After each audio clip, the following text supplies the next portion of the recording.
오늘 우리는 예수님께서 십자가에서 죽임 당하시고 사흘 뒤에 일어난 엄청난 사건을 마주하게 됩니다. 예수님께서 십자가에서 죽임 당하신 날은 금요일입니다. 시간은 오후 3시고요. 예수님 죽임 당하신 금요일부터 사흘 뒤 하면 금요일, 토요일, 일요일이 되겠습니다. 일요일 이른 새벽에 막달라 마리아라는 여성과 다른 마리아라는 여성이 예수님의 무덤을 찾아갑니다. 두 여인이 예수님의 무덤을 찾아간 이유에 대해서 오늘 본문 1절 보시면 막달라 마리아와 다른 마리아가 무덤을 보러 갔다라고 말씀하고 있습니다. 무덤을 보러 갔다. 그런데 마가복음 보시게 되면 16장 1절과 2절에서 나오는데 예수님의 시신에 향유를 바르기 위해서 갔다라고 또 말씀하고 있습니다. 아마 둘 다일 수도 있습니다. 그러면 여인들이 왜 어두컴컴한 이른 새벽에 예수님의 무덤을 찾아 길을 나선 것일까요? 해가 뜬 낮에 예수님의 무덤을 찾아가면 더 찾아가기도 쉽고 또 몸도 푹 자고 나서 개운한 상태에서 이렇게 무덤을 찾아가면 여러 가지로도 좋은 거 아니겠습니까? 그런데 지금 이른 새벽에 아직 동도 트지 않은 어두컴컴한 그 이른 새벽에 무덤을 찾아가고 있는 그 이유가 있을 것 같습니다. 무엇일까요? 여인들은 왜 이른 새벽에 집을 나섰을까? 왜 이른 새벽에 예수님의 무덤으로 가려고 할까? 그것은요, 당시 사회적 상황을 고려하게 되면은 사람들의 눈길을 피하기 위해서이다 라고 볼 수 있습니다. 대제사장들과 장로들을 중심으로 결집된 유대인들은 예수님을 신성 모독죄와 정치범으로 몰아 십자가에 못 박아 죽였습니다. 그리고 3일이 흐릅니다. 살벌한 사회 분위기 속에서 예수님의 제자들 중 일부는 예루살렘을 떠나 집으로 돌아가게 되고 또 일부는 어느 한 집에 모여서 문을 닫아 걸고 있습니다. 그리고 또 일부는 이른 새벽에 예수님의 무덤을 찾아가고 있어요. 제자들이 취하고 있는 이러한 행동들을 보게 되면 하나같이 유대인들의 그러한 시선을 두려워하고 있다. 유대인들의 눈을 피해서 움직이고 있다. 라는 사실 우리가 짐작할 수가 있습니다. 막달라 마리아와 다른 마리아는 대낮에 예수님의 무덤을 찾는 것이 두려워서 모두가 잠든 이른 새벽에 무덤을 찾아 집을 나섭니다.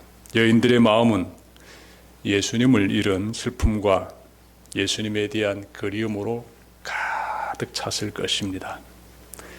그 마음이 유대인들의 눈을 피해 이른 새벽에 무덤을 찾아 나서게 하는 그러한 힘이 되었을 것이에요. 사람이 질병으로 앓다가 이렇게 숨을 거둘 때 받게 되는 충격과 건장한 상태로 살다가 갑자기 세상을 떠났을 때 받게 되는 그러한 그 충격이 많이 다릅니다. 저는 이렇게 좀 오랜 시간 질병으로 앓다가 돌아간 분의 장례도 치러보고 또 한창 살아야 될 젊은 나이에 갑자기 세상을 떠난 어느 한 청년의 장례도 제가 치러봤습니다. 확실히 그 충격이 다르더라고요. 이 젊은 사람이 갑자기 세상을 떠났을 때 그때의 충격은 시간이 며칠 지난다고 해서 좀 사라지는 것 아니었습니다. 생생하게 마음을 굉장히 아프고 힘들게 합니다. 예수님의 무덤을 찾는 여인들의 심정도 이와 같을 것입니다. 얼마 전까지 자신들과 함께 했던 예수님께서 갑자기 유대인들에게 붙잡혀가지고 죽임당하셨잖아요. 그러니 예수님을 잃은 여인들의 그 충격이 얼마나 컸겠습니까? 여인들은 유대인들의 눈이 두려웠지만 예수님에 대한 그리움이 너무 커서 또 예수님을 잃은 그 슬픔이 또한 너무 커서 이른 새벽에 용기를 내어 무덤을 찾아 나선 것입니다. 무덤으로 향하던 여인들에게는 한 가지 걱정이 있었습니다.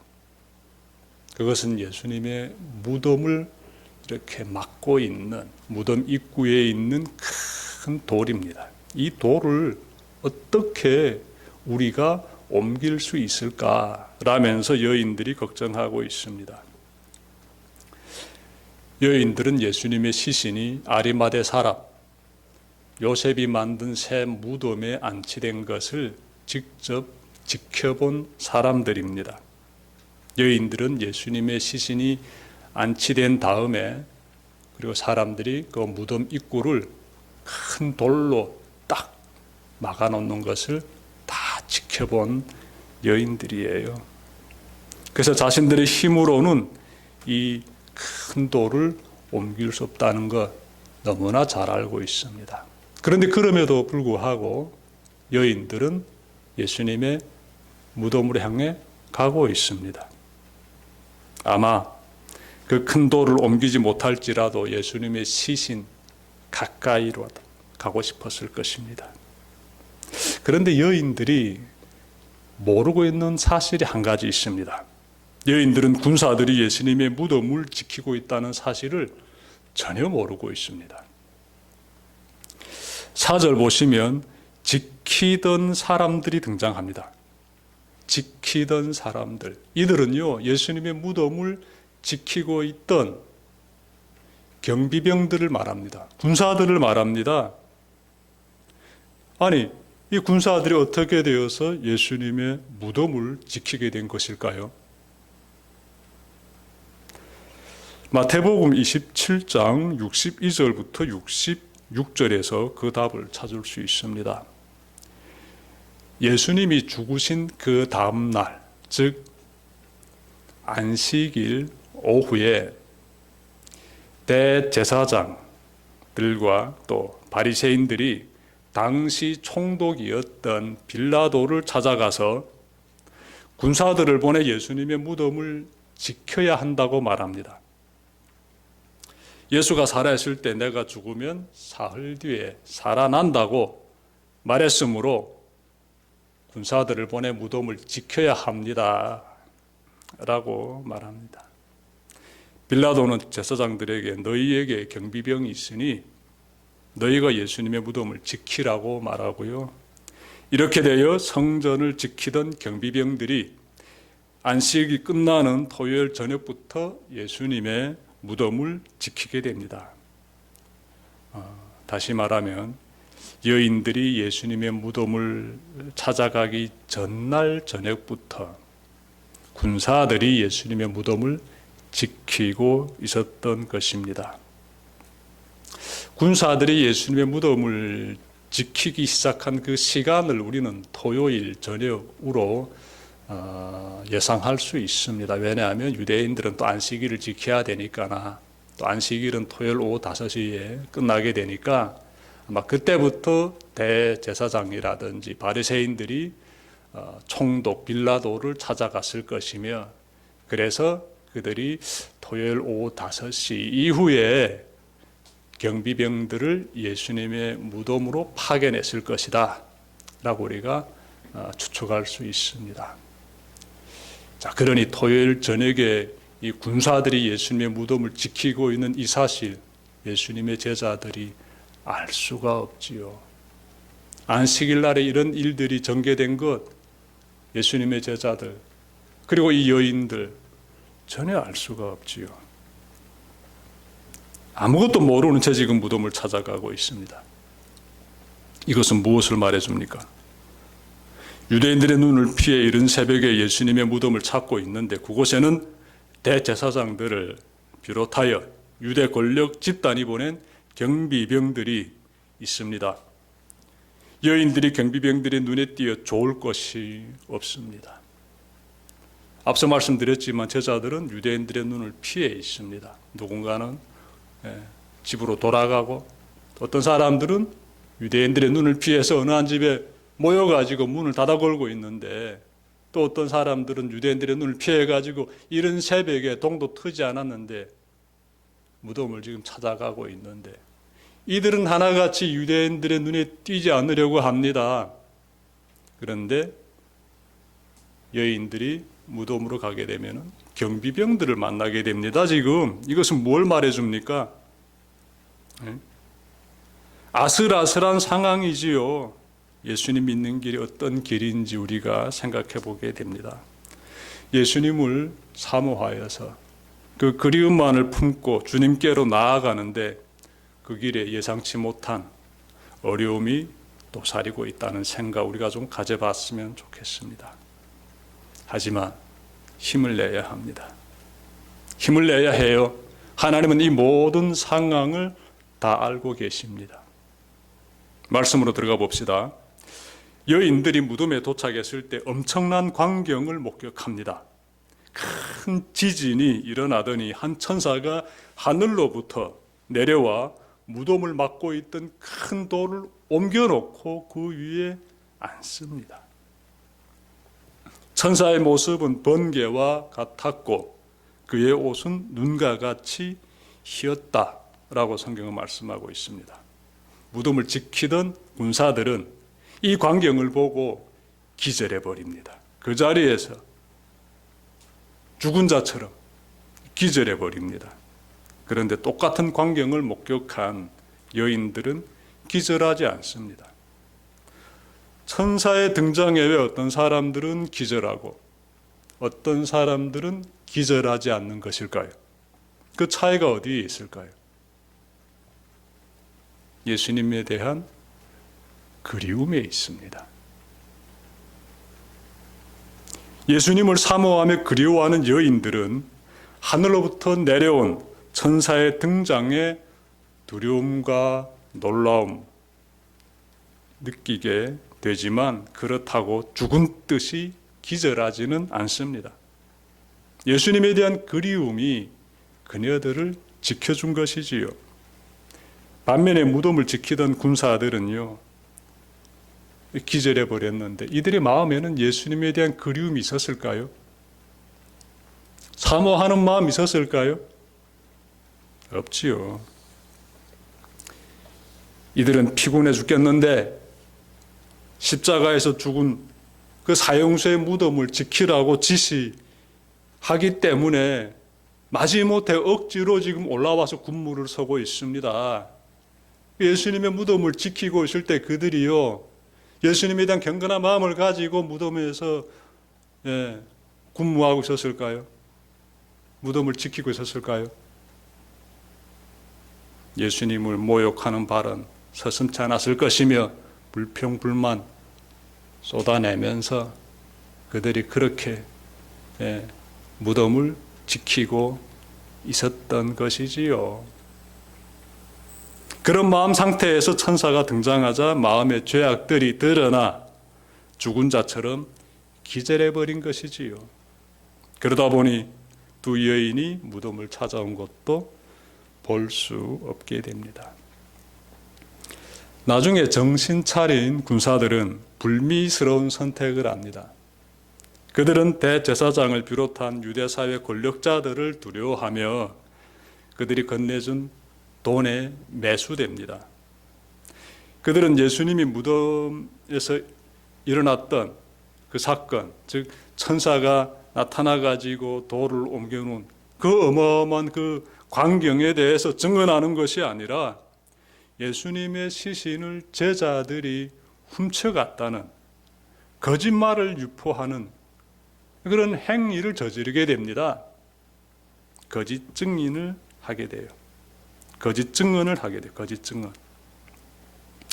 엄청난 진실이 권력과 돈의 힘 앞에서 어떻게 가려지는지를 우리는 무덤을 지켰던 군사들을 통해서 또 바라보고 있습니다. 예수님의 제자인 베드로도 살아남기 위해 3번씩이나 예수님을 부인했으니 이 경비병들의 이러한 굴복은 별로 놀랄 일도 아닙니다. 군사들이 천사를 보고 기절했을 때 여인들은 천사를 만납니다. 천사는 여인들에게 엄청난 소식을 전합니다. 제가 말씀 찾아 읽겠습니다. 두려워하지 말아라. 나는 너희가 십자가에 달리신 예수를 찾는 줄 안다. 그는 여기에 계시지 않다. 그가 말씀하신 대로 그는 살아나셨다. 와서 그가 누워 계시던 곳을 보아라. 그리고 빨리 가서 제자들에게 전하기를 그는 죽은 사람들 가운데서 살아나셔서 그들보다 먼저 갈릴리로 가시니 그들은 거기서 그를 뵙게 될 것이라고 하여라. 이것이 내가 너희에게 하는 말이다. 어마어마한 소식이죠. 지금 상상도 못했던 소식입니다. 엄청난 소식을 여인들이 천사로부터 듣고 있어요. 예수님이 다시 살아나셨다라고 지금 말하고 있습니다. 들어와서 봐라. 예수님의 시신이 이곳에 과연 있는지 살펴봐라 라고 지금 말하지 않습니까?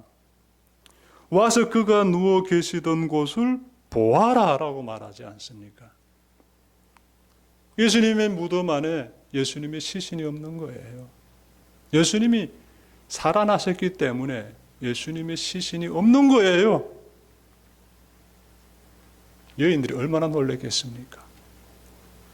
천사들은 말합니다. 갈릴리로 가라고.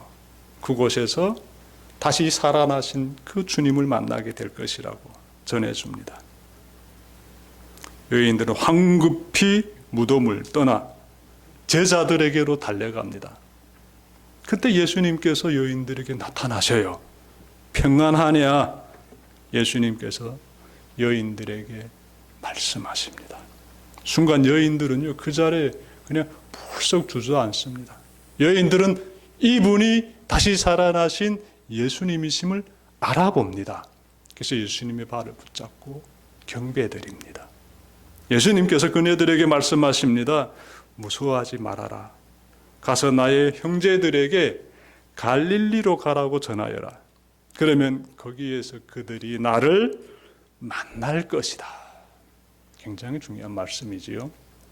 다시 살아나신 예수님께서 직접 제자들을 만나겠다고 말씀하십니다. 여러분, 예수님께서 다시 살아나셨는데 왜 제자들을 갈릴리로 부르실까요? 이 갈릴리는요, 예수님과 제자들과의 만남이 이루어졌던 매우 특별한 장소입니다. 예수님 갈릴리에서 제자들을 부르시고 갈릴리에서 제자들에게 귀한 가르침을 주시고 갈릴리 지역에서 하나님의 복음을 많이 전파하셨습니다. 그리고 예수님께서는요, 그때 제자들에게 내가 죽임당하면 사흘 만에 다시 살아날 것이다. 내가 다시 살아나면 갈릴리에서 너희들을 만나겠다라고 예수님이 직접 말씀하셨어요. 십자가에서 죽임 당하시기 전에 제자들과 이렇게 지내실 때 예수님께서 살아생전에 이런 말씀 하셨어요. 마가복음 14장 28절에 기록되어 있습니다. 그래서 예수님께서는 다시 부활하신 다음에 죽음에서 다시 살아나신 예수님은요, 그때 하신 그 말씀을 지금 이루어가고 계시는 것입니다. 갈릴리에서 제자들을 만나려고 하십니다. 부활하신 예수님과 당시의 제자들을 바라보면서 우리가 깨닫게 되는 것 하나 있습니다. 예수님의 무덤을 찾은 여인들을 비롯하여 예수님의 제자들은 예수님께서 죽음에서 다시 살아나실 것임을 믿지 않고 있었습니다. 예수님은 생전에 거듭하여 자신이 3일 만에 다시 살아날 것이라고 가르쳐 주셨건만 제자들은 그 말씀을 믿지 않았습니다. 예수님을 믿는다는 것은 예수님의 가르침을 믿는다는 것이 예수님의 말씀을 믿는다는 것입니다. 그런데 제자들은 죽음에서 다시 살아나신다는 그 예수님의 그 말씀을요 불신하고 있었어요. 예수님의 무덤을 찾아간 사람들은 있어도 예수님의 그 말씀을 믿고 갈릴리로 간 사람은요, 갈릴리로 가서 예수님께서 다시 살아나셔서 이곳으로 오실 것이다라는 그 믿음을 가지고 살았던 사람은요 한 사람도 없습니다. 죽음에서 다시 살아나신 예수님은 부활을 믿지 않는 제자들을 어떻게 대하셨을까요? 예수님은 그들을 갈릴리로 부르실 때 내 형제들이라는 호칭을 사용하고 있습니다. 10절 보십시오. 무수하지 말아라 가서 나의 형제들에게 이렇게 말씀하고 있지 않습니까? 제자들을 나의 형제들이라고 지금 부르고 있습니다. 나의 형제들. 예수님의 변함없는 그 애정이 느껴지지 않습니까? 자신이 붙잡힐 때 걸음아 날 살려라 하고 다 뿔뿔이 도망쳤던 그 제자들을 예수님은요 나의 형제들이라고 지금 부르고 있습니다. 그들을 책망하고 그들에 대한 예수님께서 그 인간들이 흔히 가지고 있는 그러한 그 서운한 감정 쏟아내시는가 봤더니 그렇지 않습니다. 그 제자들에게 나의 형제들이라고 부르고 있어요. 나의 형제들. 따뜻한 사랑의 호칭을 지금 사용하고 있습니다. 이어지는 내용을 요약하면 제자들은 갈릴리의 어느 한 산에서 부활하신 예수님을 만나게 되고 예수님은 그들에게 온 세상에다가 복음을 전하라고 사명을 주십니다. 지금까지 성경에 기록된 예수님의 부활 사건에 대해 전해드렸습니다. 여러분은 예수님의 부활을 믿으십니까? 그 근거가 어디에 있습니까? 예수님의 부활을 믿고 있다면 그 믿음의 근거가 있지요. 그것이 무엇입니까? 복음서들과 바울 서신들을 비롯하여 성경의 말씀들을 살펴보면 예수님의 부활에 대한 강력한 증거들을 찾아볼 수 있습니다. 유력한 증거 2개만 찾아보면 고린도전서 15장 6절을 보면 예수님의 부활을 목격한 사람들이 무려 500여 명이나 됩니다. 자, 이 고린도전서를 기록한 사람이 바울이에요. 바울이 고린도전서 15장 6절에서 어떤 말 하는가 하면요. 예수님의 부활을 목격한 그 목격자들이 500여 명이 되는데 그 중에 일부는 죽었고 대다수는 살아있다라고 기록하고 있습니다. 바울이 활동하던 그 시대 예수님의 부활의 목격자들이 꽤 생존하고 있었다라고 말씀하고 있는데요. 예수님의 부활을 이렇게 안받침해주고 있는 귀중한 자료가 됩니다. 다음은 교회의 역사를 보면 예수님의 부활이 더욱 확실해집니다. 예수님의 부활을 목격한 사람들이 세상으로 나가 목숨을 걸고 복음을 전파하였으며 그 결과 지구촌 곳곳에 교회가 세워지게 되었으며 오늘날까지 이르게 되었습니다. 성경의 생생한 자료와 흘러온 교회의 역사는 예수님의 부활을 강력하게 증거하고 있습니다. 손으로 태양을 가릴 수 없듯이 예수님의 부활은요, 명명백백한 사실입니다. 예수님의 부활을 믿는 사람들을 가리켜 그리스도인이라고 합니다. 예수님을 믿는 우리는 예수님이 부활하신 날을 기념하여 토요일이 아닌 일요일에 교회로 나와 예배드립니다. 우리는 예수님이 부활하신 날을 주일이라고 부르며 나의 인생의 종착점이 사망이 아닌 천국 입성이라고 고백합니다. 우리는 죽음이 끝이 아니라 죽음과 함께 부활의 주님을 뵙게 될 것임을 확신하고 있습니다. 우리는 성경의 말씀 속에서만 예수님의 부활을 만나는 것이 아닙니다. 현실의 삶 속에서도 부활하신 예수님을 만나고 있습니다. 예수님은 우리에게 찾아오시어 우리의 기도에 응답해 주시며 우리를 하나님의 임재 가운데로 인도하고 계십니다. 오늘도 살아 역사하시는 부활의 주님이신 예수님을 더욱 의지하며 부활 복음의 소식을 불신자들에게 전하는 데 쓰임받는 여러분들 되시기를 주님의 이름으로 축원합니다. 기도드립시다.